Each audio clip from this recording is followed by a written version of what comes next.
These interesting questions. I'll pick some of them and try to answer quickly. The first one is about the small countries. I think that the African continental free trade area is a real opportunity for small countries because a country of 1 million, for example, is really unable to industrialize or to develop whatever because the population is too small. But now those countries have access to a greater market.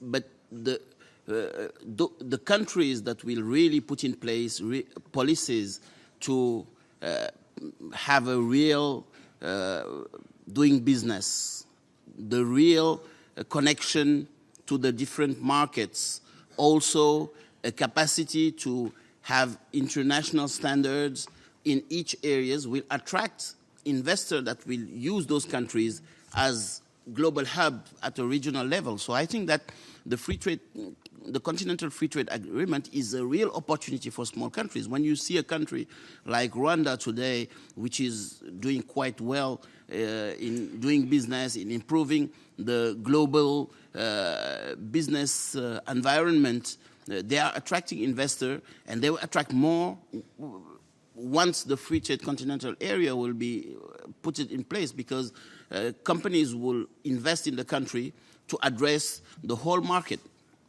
And I think Chantal have given part of the answer for the small and medium-sized enterprise. I think that really we have given the opportunity for countries to protect the sensitive industries in their country. But protection is not a solution. The second solution is really to create ecosystem between big companies and small companies to really leverage on them to take profit of the free trade continental agreement. Because, for example, today I think that the industrialization pillar is very important, specifically the transformation of raw material and goods that will allow to involve many small producers, as we see in some countries like Côte d'Ivoire in the cashew industry or in EVA industry. You have small farmers that are being involved in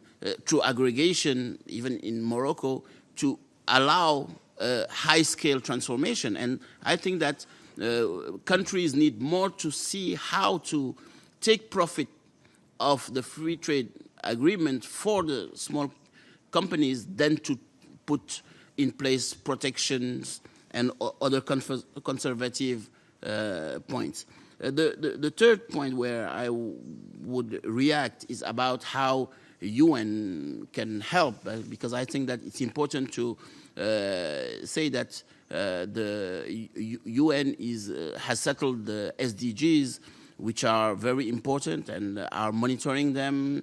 We have goalkeepers that are following them, and specifically the SDG 12, which is about responsible production and consumption. And I think that these guidelines are very important to be sure that countries are really environment sensitive, inclusive, reducing inequalities, having responsible production and consumption, and so on. And I think in that area, UN is a real engine for all the countries of the continent by settling those SDGs and also by monitoring them and helping to address them and to reach them. So that are the points where I want to react. Thank you, Abdou.